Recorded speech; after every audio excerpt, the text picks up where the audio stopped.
Hi guys, welcome to the podcast this week. It was such an honour to have Luke O'Neill on the podcast. Obviously, a lot of people probably know Luke from this year mainly, I'd say. A lot of people might not have heard of him before. He was really prevalent in the media before, but I suppose with COVID, science and his line of work has become so in the spotlight that I think he's just on different like news channels or news talk every day these days. So it was really, really good of him to kind of take an hour out of his day and speak to us. But yeah, like Evan, I don't know what your thoughts on Luke are, but for me, he's been someone that I constantly kind of like listening to. There's other people I listen to, like Tomas Ryan, who's often on Eamon Dunphy's podcast. And like you would honestly not want to live the rest of your life after listening to some of Tomas Ryan's stuff this year. It's been really, really depressing. At the start of the pandemic, I kind of thought it was good to have some realistic perspective. And maybe he's right about things, but it's just Luke's positivity is just what people are drawn to. And I think it shows when you're in a kind of a niche line of work that being a good communicator and having a nice way about you will gain you the plaudits. Whereas kind of a different communication style that's a bit negative is a bit more literally. I'm on here looking up the stand with Eamon Dunphy to figure out, because I forgot Tomas Ryan's name, because I was literally going to make that whole exact point right there.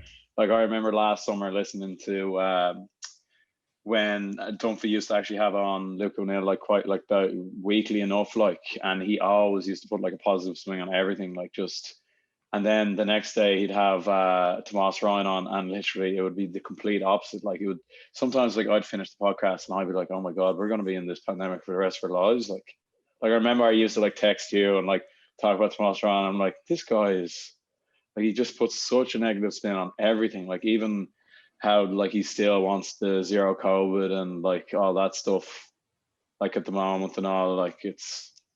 But compared to Luke O'Neill, who just always just brings in like a fresh breath of air to everything, always brings like the positive news. So if there's any positive news, that's what he'll lead with instead of leading with the negative aspect of any story, which like was just so good during like the early months of the start of the pandemic. Like, yeah, no, it's so true. And I mean, I think it's important to have people like Tomas Ryan that are going to kind of, be critical and maybe offer more of a realistic view. But as well, I think in a difficult period like this, the past year, it is important to have some kind of hope. And I think no, sometimes 100%. I'm not for censoring like ideas or ideology or like science, but they're both scientists. One of them is, I think, specialized in immunology, and I'm not sure what Luke O'Neill's specialty is. What do you know what it is here? I think it's immunology, and I think specifically rheumatoid arthritis. I'm going to go on a limb on that. I think that is it. Yeah, well, it'd be a bit random if that wasn't it. That is special. But yeah, so like they both like are like at the top of their fields in their chosen subjects. So you can believe what both of them say, and surely this like. Although, like as we've seen, like different governments have different policies, and their policies are backed from science, and like everyone has different strategies to battle in this thing. So not everyone's going to agree on everything. So I don't know. It's just I'd rather listen to a more positive person than a negative person in any circumstance, though, I guess. Yeah, and I think it's interesting how the year has gone on. I suppose at the beginning of the pandemic, I would have listened a lot to Tomas Ryan and thought, no, we have to be so realistic. We have to get rid of this virus completely. And then, I think kind of pragmatism comes into play, and you realize how long this has gone on for. And I'm not saying that like, you have to save lives and we have to take necessary precautions. But, when we put out a clip this week kind of talking to Luke about the future of COVID, and I think, he is looking towards the future, and he mentions that to live, I think he says, is to take risks. And maybe we've kind of lost sight of that a bit, and maybe the kind of news cycle has scared us into thinking that, we can't do anything really. Absolutely, yeah, no, 100%. Like everything involving risks, as what's his name, Minister for Health said, Stephen Donnelly. Yeah, Stephen Donnelly said a trampoline is an inherently dangerous risk. Remember he said that? Yeah. But no, of course, like there's risk in everything we do, and like I think now that like the scientists and like the people in charge have got a hold of it. They're afraid now to make anything that could possibly backfire. Like they like want to cut out risk altogether. Like, and that's when it becomes like proper dangerous. Like, and this is going to last longer than it needs to. Yeah, and actually on the theme of risk is something that in his book. So we had Luke on to talk about his book, his own book, but obviously he was kind of we're going to venture into COVID, and he speaks about COVID in the book. But one thing he mentions in the book is talking about vaccine hesitancy, and it's not obviously specifically about COVID because the vaccines weren't actually developed when he had written this book. And he's been very strong on kind of when the Johnson & Johnson and the AstraZeneca vaccine got pulled, was that the risk is actually really, really low. And obviously because of vaccine hesitancy, they're taking, severe amount of risks. But one thing I found really interesting about on the theme of vaccine hesitancy is Luke's perspective is, you have to go to these people with empathy and compassion rather than kind of beating those people over the head saying you're idiots, which I think is the go-to strategy for a lot of people. Yeah, no, 100%. Like people that like it's the reason why like those groups grow, because you don't like sit them down and actually get them in a room and understand why they are like hesitant to take vaccines. And usually if you do actually discuss with these people and show them the stats, and like they're not getting their stats just from Facebook or like these big groups, WhatsApp groups or anything, they actually get them from a source that they can trust and they can like understand, and it's like actually spoken to them and communicated them in like a friendly way as broken down. Like that's when how you get more people on your side. Yeah, it is interesting as well in terms of like some people have gone, like a lot of people have started taking in a lot more scientists like Luke O'Neill's information in during this year. So like a lot of people kind of taking in good quality information. And then you've got like a lot of people that have gone completely opposite way, that are taking in complete like bad quality information. But then you've got like, this is where the kind of whole thing gets so difficult, is we're talking about Tomas Ryan and Luke O'Neill, who probably two of them are good quality source of information, but the way they deliver it is so different. So, but also it's so difficult to know which is the best quality information, even between those two people. Yeah, because then this is the whole point. Everyone has disagreeing, like everyone's disagreeing, like on the thing, and there's no actual one voice. You don't know who you can trust. Like that's the whole thing. Like, because everyone's just saying the messaging throughout the whole pandemic has been appalling. Like from both the government, from all the advising bodies, from then the media getting involved and like trying to get a story out like before, just to sell their story. So like all the leaking that has happened, that has literally caused so like businesses, like the mental health of business owners because of that messaging has just been so poor, like, and all that stuff. Like I just can't believe how there still is leaks. Like surely the leader of those parties should have said, from now on, we're not doing leaks. If I know you're probably friendly with all the journals, but you just can't be giving them the information until we announce it. Because like it's crazy when there's a cabinet meeting, and then as soon as the cabinet meeting ends, they just have all the details. Do you think they all know who leaks that? Yeah, they do all know who leaks. That's what I'm saying. Like, but like it must be just, there must be a bit of jokes when that person's leaving the room. Like, oh, all right, Leo, if it is Leo, that's the kind of speculation. Oh, Leo, are you going to chat to, why are we in defamatory territory right now? I'm just saying, like, there's like, that's just like. But anyway, I don't know what the story is, but it like, I'm really interested to know, like, the next kind of 2 years are going to be really interesting to see what changes come about because of this pandemic. Like, will we still take these type of scientists like Luke O'Neill and listen to them as much as we did during this year? Will the trust in governments greatly decrease? Like, digitalization's obviously increased a lot. Lots of different changes have happened, and what's here to stay and what's not is going to be like so interesting. But I'm really at the end of my tether in terms of, I really want a bit of normality. I particularly want a big event, like watching the Premier League there on the weekend. I'd love to be in a stadium, and I'd love to be traveling. And I think people are really craving that, and not travel like during COVID travel where it feels a bit weird anyway. Just normal travel.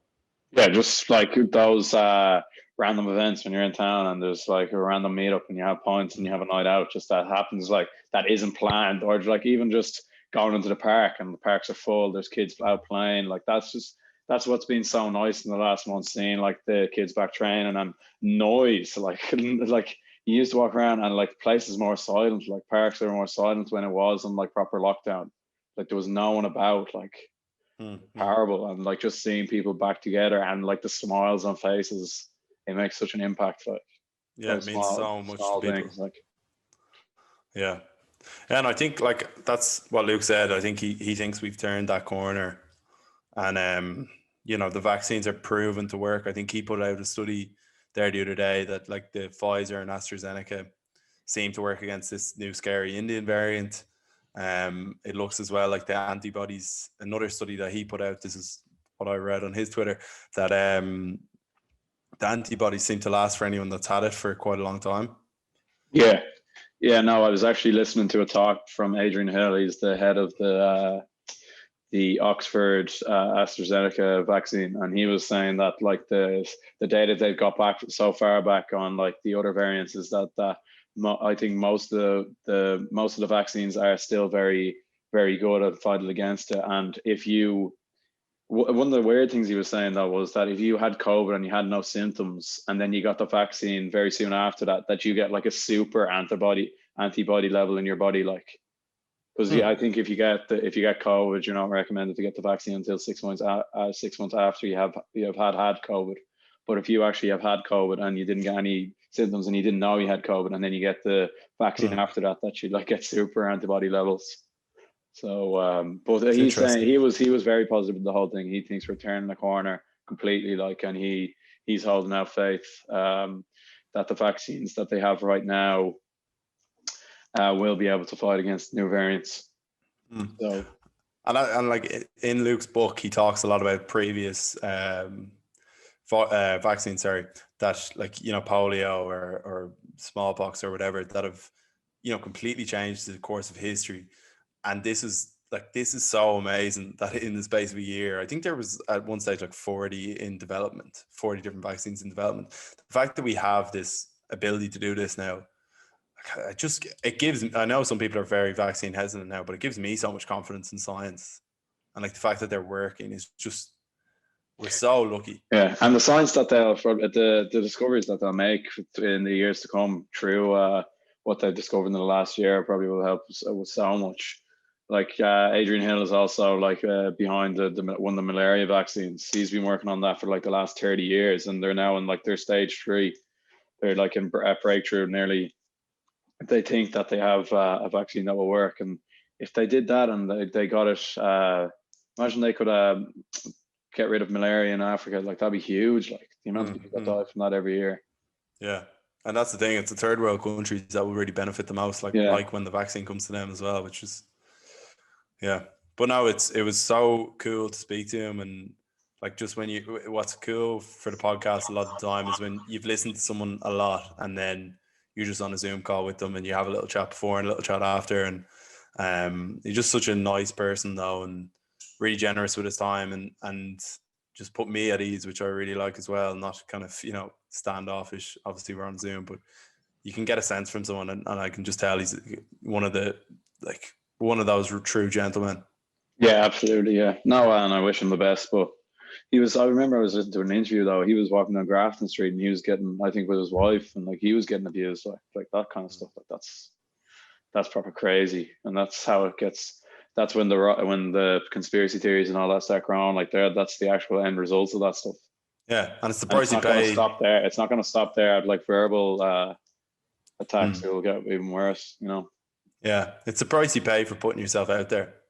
Really, you know, like he. I think he mentions in the podcast that he thinks it's kind of the reason he does these types of things is to get good information out there.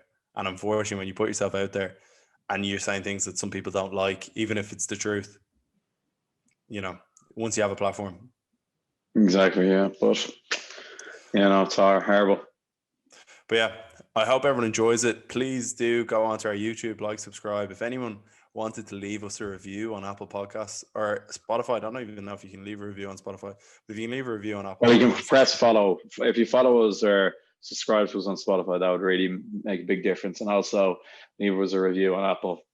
that'd be great as well, because that helps us get up the charts and get more listens and be discoverable for not just our group and our network of people, more like organic listeners. So that'd be great. If you could do that, we would really appreciate it. Yeah. And a big shout out to our video producer and social media manager, Roisin, who's doing a fantastic job too. But everyone, keep an eye out for our teaser next week as well, for our next podcast too, on Instagram, Twitter, LinkedIn, wherever you get your most immense social media feed. But yeah, have a listen to the podcast. Let us know what you think. I hope you enjoy it. And thank you very much.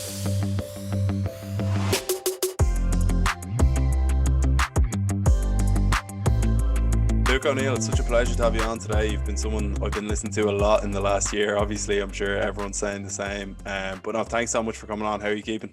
No problem. Delighted to help, Owen. Yeah, I'm not bad. Yeah, busy as a bee. You know, as I was saying to you, I'm marking those exam scripts at the moment. It's the time of year for us academics to be marking. So very happy to take a break and talk to you, I'll tell you. Yeah, no, it's good.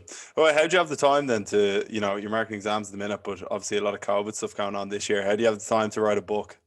Yeah, well, I don't watch Game of Thrones. I don't play golf. Let me think now. Well, no more than yourself, I imagine. You have a list of priorities, haven't you? And I have my to-do lists, so I'm quite well organized. It's been busy though. Yeah, I mean, I guess what COVID has done is it's an extra 3 or 4 hours a day. Let's put it that way. An add-on to what I would do normally. But obviously, it's a very important time for us immunologists. So I'm quite happy to put the effort in. So you are quite an organized person. Is that something you've always been like? Quite regimented. Oh, there's a good question. I try to be. I can get distracted, so sometimes I start a task and I just keep going at it for hours and hours, dodging another task. You can't be about procrastination, But no, I guess like all of us, you got to have a list of priorities, haven't you? I'm a great man for deadlines. Yeah. So if the deadline is looming, I get stuck in. That's probably my main organizing principle. But no, come here. I was listening to you there the other day on Pat Kenny, and I think Pat put a question to you, and it was kind of in a way against the government. So it was you kind of critical, and you dove straight in, and you said it in the way you say your criticisms of the government is such a diplomatic style that you in your book you talk about politics should never come into science, and obviously this year in particular it really has. And I just wondered, I don't know how you do it, because I don't even know what side you're on, but you're able to give a bit of criticism, but it's kind of in a constructive way that it works so well. Well, I'm trying to be sympathetic, to be honest, Bill. I mean, they haven't got an easy job, So I do feel a certain amount of sympathy for them, and most of them are well-meaning, doing their best, Now, I guess it's my style. Some people dig into people. They can be very negative, Some are trying to help, I guess. I would definitely call them out if I thought it was serious, So in other words, what I would criticize them for are often, it's a bit nuanced, I think especially in public health, they're doing their best. Their motivation is to protect us, let's face it. And then we can have disagreements here and there. And maybe they're a bit slow on something, or they're taking their time, that kind of thing, But overall, I'm a big fan of the notion of moderation in debates, very important. Because if you're nasty or aggressive, the truth is much more difficult to reach, because you get aggravation then, it never helps, That's what the universities are about. Erasmus himself said that, actually, on his own. He said we must be temperate in our discussions, so I try and keep it civil. I guess that's the word you might use. Yeah. But has it been awkward in terms of like maybe some of the other scientists in Trinity or wherever have been a bit more loud and probably annoyed people in a different way, and they've been a lot more strong on the government? Has there ever been, as the scientific community stayed close knit during this time? Well, I guess it's partly personality based. Let's start with that word. We've all got different personalities, haven't we, as one thing. Some are very agitated, obviously, for their own reasons. I don't know what those reasons are, But no, you see, you want a difference of opinion, remember. That's very important.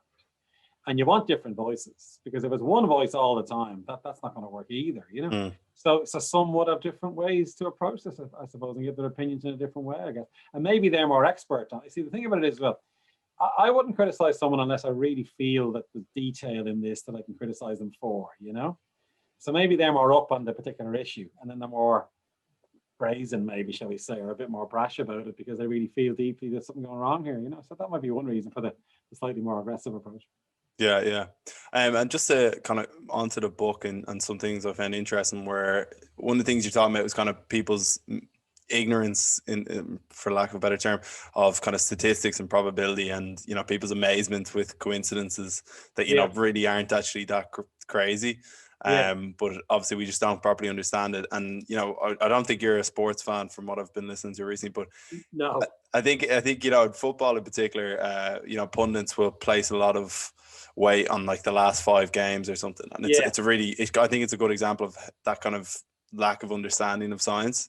And like how do we get past that, and how do we kind of help people understand these things? It's very hard on. I mean, we're all human beings, and humans will respond emotionally as opposed to logically often, and we're evolved actually to be that way, I suppose.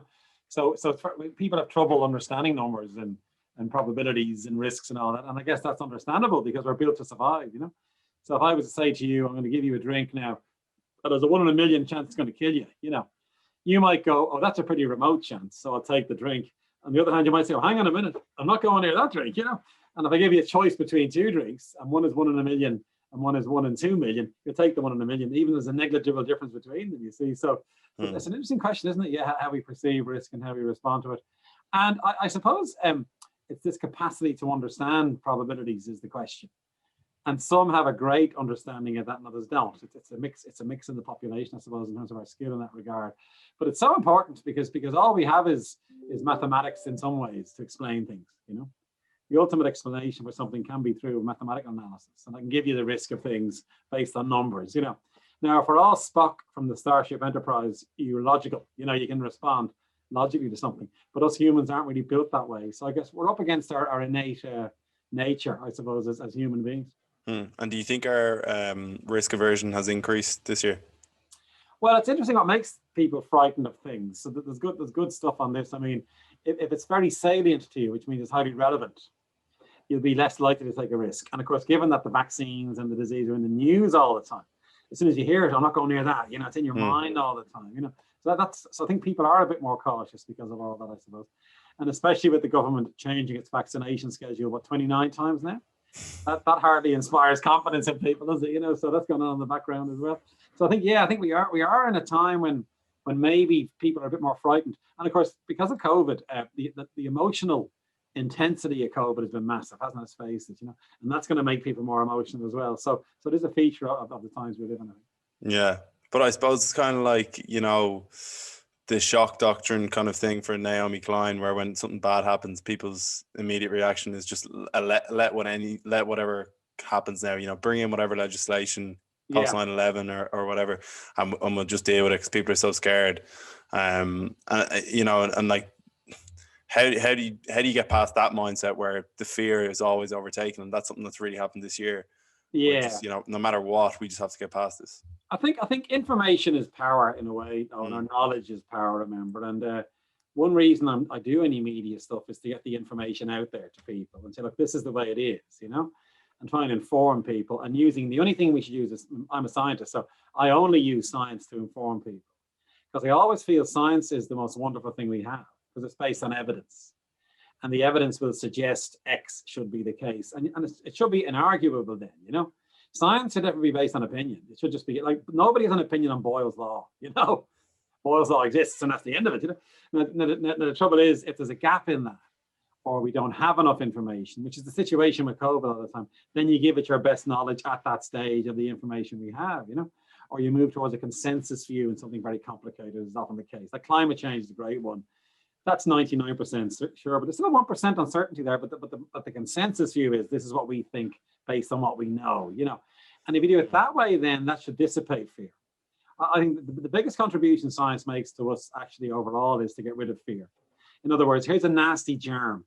Let's go back 300 years. They were using all kinds of ways to kill the plague, and there was all this superstition. And science brought a way to avoid the fear of that. In other words, as soon as science comes into the room, you now have a vaccine or a treatment or a therapy or a diagnosis or a test, and that banishes fear. So the great triumph of science, I think, overall is it gets rid of fear. That's one of its key successes, I think. Yeah. And you mentioned consensus there, and obviously in history, you mentioned this in the book, there's been some times where there might have been consensus for the complete wrong thing. Like I think you mentioned prescribing heroin for children in like a very early stage. Is there anything that you think coming down the track we've had our blinkers on right now that might might completely change in 10, 15 years? Probably not as egregious as giving heroin to babies, but that's a good question. I don't know. Let me think of that for a second. I think clearly the big fear at the moment is climate change for definite, So the question now becomes, will we revise our view of what's going wrong there, what the biggest causative effect is on climate change and stuff, And again, it has to be based on data as the data comes to light, really, But are we doing stuff? Are we advising people in the wrong way at the moment?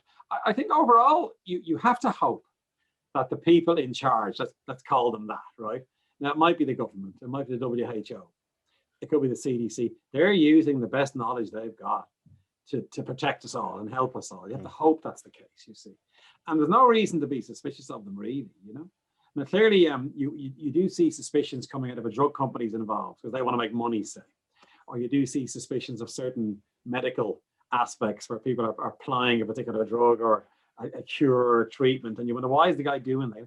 The great phrase, cui bono, who benefits? I always ask that question, But it's obviously everything's imperfect and there are challenges, of course. We're all humans as well, remember. So there will be imperfections. And the WHO would have been very slow, for example, on saying ventilation was very important against COVID. They dragged their heels on that, I think. And I'm not the only one saying this, by the way. They kept saying, give us more evidence. And finally, literally a few weeks ago, they said, yeah, this is an airborne disease, So maybe organizations can be slow to react to the data that they see in front of them. And that would be a criticism I would have sometimes. If there's the data, you should respond to it more quickly. Again, they're being very cautious on our behalf, but still they need to be a bit more punchy at times. Yeah. And obviously, like the WHO would have had a proper pandemic plan in place before all this, but some countries apparently, I think Trump took money away from Obama's administration into it. But it, obviously, a different disease would lead to a completely different response. So how much can you actually plan for these things? Well, that's the trouble. Yeah, and remember, this will go down as the biggest health emergency in 100 years or more. It's been extremely challenging at multiple levels for so many of us, not just the scientists, for people in economics, for people in psychology. It's been horrendous, So I think, I suppose what's happening in a way is you build up evidence as you go along. So it's a process that we're involved in, and that evidence might change, or new evidence. If I can quote the Big Lebowski, new shit might come to light. What do you do then? Then you got to modify it. And sometimes people are reluctant to go, I was wrong a few weeks ago. It can be very hard to admit that you're wrong, especially if you're a scientist, Yeah. And yet that's what you should be doing, because if the science changes, we have to change our attitude, So it's a strange one in that regard. And then remember, the WHO will be saying certain things to protect our health. But of course, what they're not doing is saying it's up to you to look after your own health, and you should take a risk on something and putting the responsibility back onto us citizens, And we have to move towards that, I think, by the way, that we eventually give people their own sort of a power, if you will, to act in various ways based on the guidelines we're being given, And you do see that. I mean, clearly in civil society, there are protests against lockdown. That's fine. It's a free country to do that, And they're saying, give me my freedom back. So it's always a difficult dialogue, isn't it, between those things? And in terms of giving power back to people, are you talking about kind of, if you're obese, maybe doing a lot of exercise this year to, lower your risk, or... Well, all you can do is give people advice, as best you can, and give that and try and convince them to do certain things as best you can. They can decide not to. In other words, you shouldn't really be smoking. Here's all the evidence. But if you choose to smoke, that's your business. Fine, it's a free country. Yeah. I wouldn't be critical of people because they have to make their own minds up about things. You see. So let's say we open up travel. There could be massive criticism of that. You see, from the people who say, no, keep the borders locked.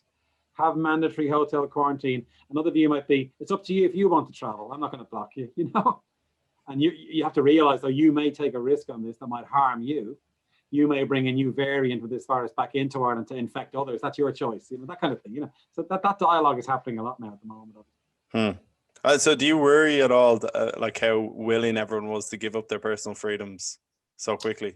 No, I think it was justifiable. The first lockdown was essential, because this is a new virus. It's killing people. We can't really contain it with public health measures and testing. The only thing to do is to protect people by instituting those restrictions, right?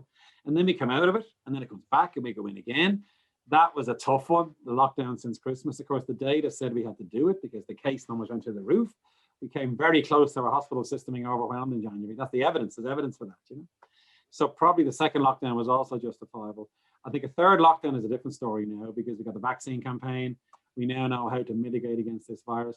I don't think the public would stomach a third lockdown, and I myself would be against it. I think it's a very crude thing. It's far too an unscientific thing to do in some ways, you know. So I'm hoping we don't have another one, and I'm hoping they don't tell us to have another one, because that could cause uproar, you know. And I'm sitting here in Sweden with a lot of freedom. I'll probably go for a pint on Friday and Saturday, and I've been able to do that my whole time here. You know, and I think you mentioned, Reese, like you can't compare Sweden to Ireland because it's just there's too many different variables. And you know, so like then when we're a lot of people comparing us to India at the minute and what the new variant could do from India to us. Is that a silly comparison as well? Because I'm sure you've been to India, but you know the hospitals are completely different systems. No, I think it's difficult to compare. That's a non-scientific thing to do because there's too many variables. When you compare two things in an experiment, you try and control every possible variable and look at one aspect, you know, and then come to a conclusion. That's standard scientific methodology, you might say. In this situation, there's so many differences that it's very hard to compare, but you can learn from India for definite. We know if you let this virus spread in a big group of people, it'll rip the place apart, you know. We know if your hospital system is poorly funded and not enough resources, people are going to die, you know. So we learn lessons, I guess, from other places. But you can't really compare one to the other and go, well, they did this and we didn't. I mean, that kind of thing can be difficult speaking because there's too many differences between the two places. And do you think it'll be like maybe 4 or 5 years before we can actually compare countries? I do. And that'll be a job now for the next, exactly. I mean, we have to do it, by the way. I mean, there will be a proper analysis done of the excess death rate, say, per country. What were the causes of those deaths? You know, was lockdown contributing to that death rate? It has to have contributed a bit, you know. Did lockdown overall decrease the death rate that it otherwise would have been? Very hard to run the experiment and not lock down and compare the two, you know. That'll be argued about for decades, and watch. And we may not get an answer to it, you know. It's too complicated to get a definitive answer to those kinds of things, you know. Yeah. And one thing I was interested from the book was when you were talking about kind of mental health, that in a lot of countries, suicide is actually on the you know, it's decreasing, which I actually didn't realize that. My assumption was that it was definitely in the increase everywhere. And a lot of people kind of bringing that topic up now with, you know, the lockdowns and how much it's affecting mental health.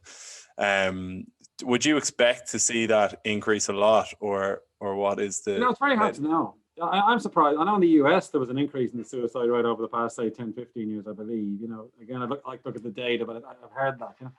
I don't know. I suppose it's a strange one. If you look at the Second World War, people were actually reporting greater levels of happiness during that war than after the war, right? Now, why is that, you wonder? There's a war going on. There's bombs dropping on London. There's young men dying in the desert and in Russia and all that kind of thing. They reckon it was because there was a massive sense of community and support, and that improves well-being. You know, in other words, we're all in the blitz. We're all in the underground together. We're all trying to sing songs, give each other food, and that brings out the best in us, you know. And we're probably happiest when we're behaving socially for each other, you know. And maybe COVID has been a bit of that, you know. So there could well be a positive aspect to COVID. I would worry about the younger people who are like, say, 18 to 22, 3-year-olds, because their lives were absolutely stopped. And therefore, they're not realizing their biological destiny, if you know what I mean. And that's always bad. That always gives rise to unhappiness and unease. And a big cause of mental health problems are people not being able to express themselves or live their lives at the stage they're at, you know. And of course, that stage you're dying to get out. You're dying to meet friends and establish your peer group, and maybe meet a partner, get your identity going. That's been stopped. So I really worry about that age group in terms of long-term mental health problems, you know. And all we can do is support them. And again, the message has to be community spirit and as much support as possible from our government and from all of us together, trying to deal with these issues. And then we'll all benefit, you know, but we'll all feel better about the whole thing, really, you know. You're right, though. It's going to be a very interesting period now in the next sort of year, 2, 3 years. The true damage that's been done by this virus, not just with the lockdown measures, but everything about it, really, you know. The other thing we worry about is long COVID. We've still got no real accurate analysis of if you've been infected, how long symptoms might persist. And that could be a much higher rate of people. We still don't know, you know, and that could be 1, 2, 3 years symptomology, you know, going down the line with this disease. So that's another concern that we have. Yeah.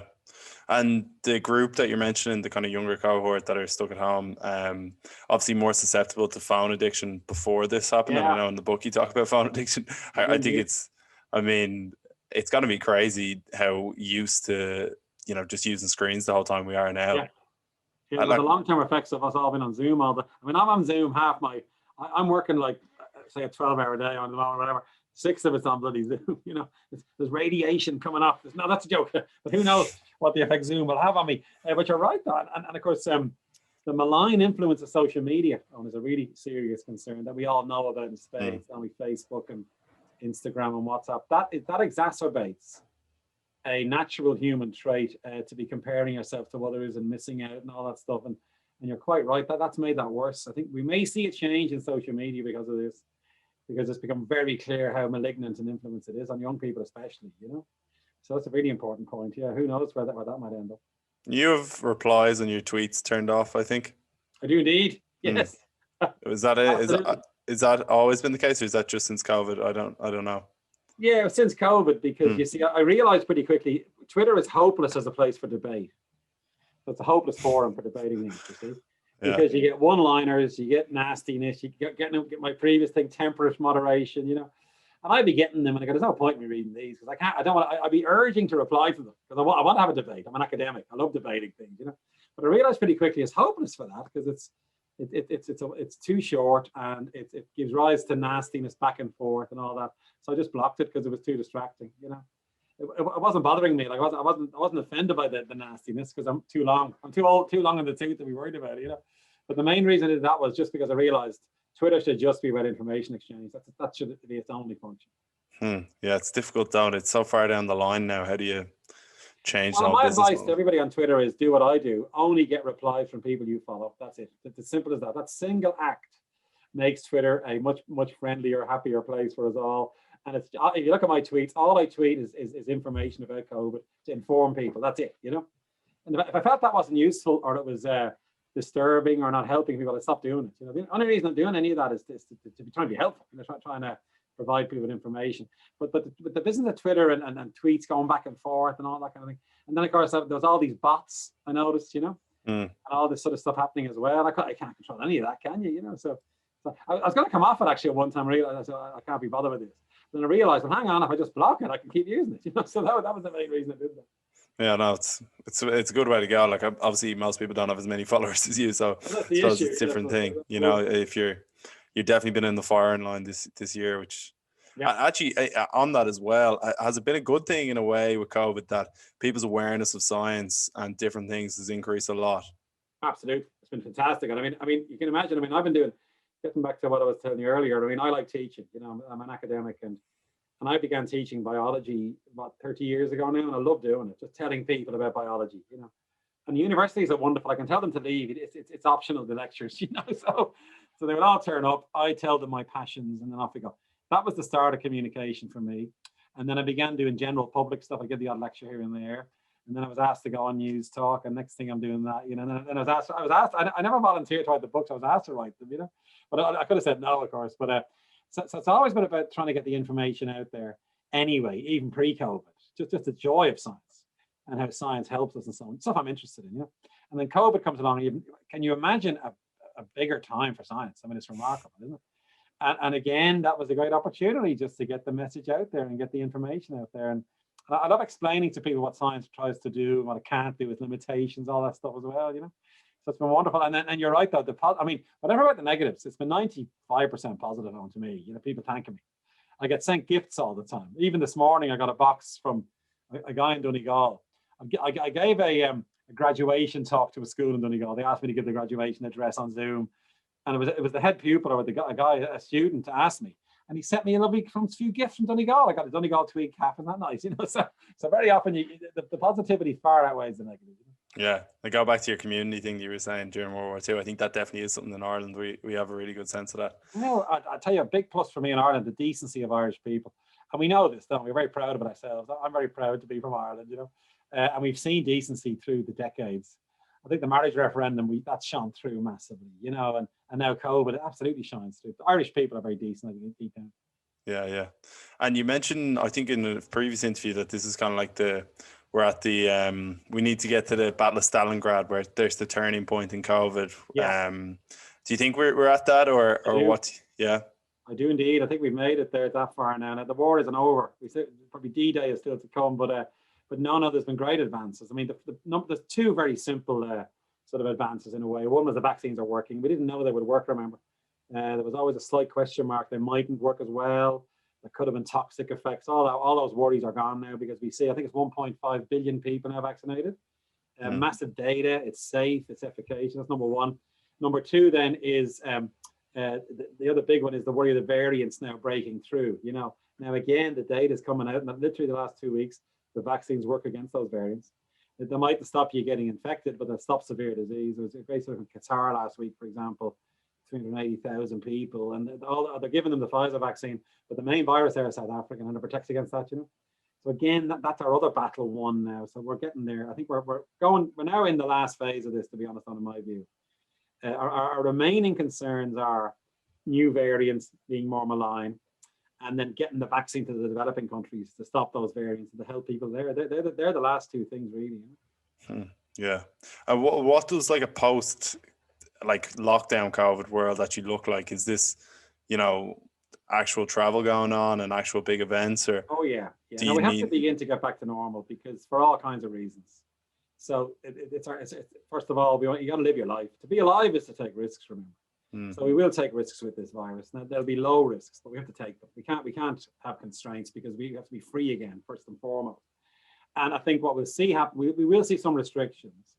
So the travel thing initially will be between countries in Europe, potentially. There'll be a green zone, right? And you have to have a vaccine or have a test or have an evidence of infection. That's what the EU said. Any one of those three allows you to travel between countries with a similar virus, you know, in around kind of thing, you know. And then we'll see reopening of travel to America. They're discussing that with I know the EU is discussing that with the US and Canada already. So we'll come back. And then the other big thing to watch, as you correctly say, is the big events. Can we now go back to big events again? It's happening already. You know, what was it, 11,000 people, the FA Cup final last week. That's great, you know. So we're going to, and that was a pilot study, remember. They tested everybody. We're going to look at the level of infection as a result of that. So, and I predict it'll be fine, you know. And that's because of the vaccine campaign. So I can see big events coming back. There may be a limit on numbers. There may be limits on the number of people indoors in an indoor setting. A big one will be ventilation watch. The ventilation engineers are going to make a fortune, because the proper ventilation is going to be essential. You know, that's one of the best mitigators is the ventilation systems, or being outdoors is the same, obviously. So we'll see more ventilation in buildings, I bet you, as well. We may wear masks in the winter again to stop the flu, not just COVID, you know. And we may see a bit of mask wearing in indoor settings with crowds. That's fine, you know. We're kind of used to masks anyway, not everywhere, just in restricted places. And again, that's for the greater good, remember, because if you wear a mask, you'll protect people against getting the flu. So we may see a few things like that still persisting. The last thing I'd say on this is we will still be in post-traumatic state, you know. So we'll all have PTSD. So we'll all still be, not all of us, but people still be a bit fearful, a bit cautious, you know. And again, we just got to keep an eye on that one, and just again give people encouragement, really. But do you think that maybe because we're less risk averse now, that it will be kind of stop start? That even if, like I think you've been coming out a lot about the Johnson & Johnson, and the risks really are quite low. Yeah. For getting that vaccine, but still, I suppose, because the vaccine hesitancy, yeah, they have to do it. But do you think there's obviously a lot of people that are very scared about COVID as well, and if even a few cases come up, they're going to be wanting to stay indoors and wanting to lock down. So do you think governments will constantly feel under pressure to, even when we have a bit of freedom, to close down again? I think they might, yeah. Now certainly the other thing, if a variant breaks through in the winter and breaks through the vaccines and starts causing a level of illness, even if it's mild, and even if people end up in hospital again, then the governments have to sort of figure out what to do there, you know. Now, I'd be firmly advocating for not having a lockdown. My response in that situation would be proper testing and tracing, make sure the test, trace, isolate system, because that was always supposed to be a weapon, you know, and that has to get better, you know. And the antigen testing that we saw last week, remember the famous little 10,000 kits were sold in a day. That's great. We should have widespread antigen testing available by then, you know. And that would really help, by the way. So I think we can beat this with science and not need to go into lockdown. And if people choose to say go home, that's fine as well. That's got to be allowed, because people could have underlying diseases or whatever the reason is. And all you can do is, again, encourage them and say, look, we think it's safe for you to do the following things. Please come out. Please do stuff, you know, and that may be part of the narrative. I think as well, you're right, that the other concern we have, by the way, is vaccine hesitancy. That may go up. And we don't want 30-40% of people not vaccinated, because they will start getting infected, remember. And then it might spread again, and that increases the risk of things going off kilter, you know. So we have to have a very careful campaign. That's the next thing to watch for, some kind of campaign to encourage the under 40s to take the vaccine. Yeah, and something you address in the book is vaccine hesitancy, and it's amazing really what vaccines have done throughout history.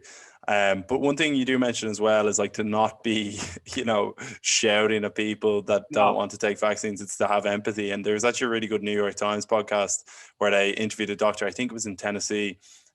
He had COVID really badly, and then it's shown him talking to people, trying to give him the vaccine, and they're asking about Bill Gates and all the likes. But he does it in such a way that's so lovely and caring. Yeah.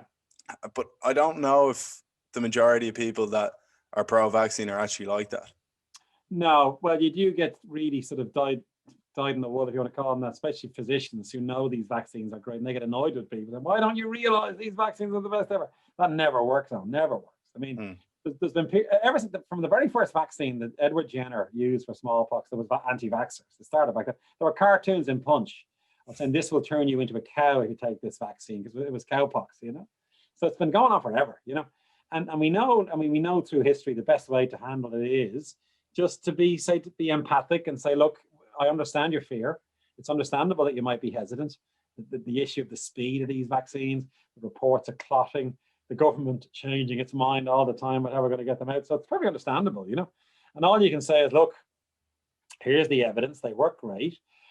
Every single health agency in the world says vaccines are safe and they're a great weapon to use. Every doctor will say that, if the ones who don't are struck off often, by the way, So that's all you can do really, and just be encouraging and be, there's no question that if you're aggressive or you make it an illegal thing, then that backfires desperately badly on everybody, Because one reason of hesitancy is people not trusting their governments. And that's an understandable thing, isn't it? Like the highest level of vaccine refusal is often in Russia or Eastern Europe, because they don't trust their governments, And secondly, then, minority communities in America are inclined to be, because they know that people were experimenting on black people in the 1940s. You know what I mean? It's outrageous. So I'm not trusting that government. So in other words, it's understandable. And all you can do is try to cajole them. Is probably a good word for it, to be honest. Say, look, it is for your good.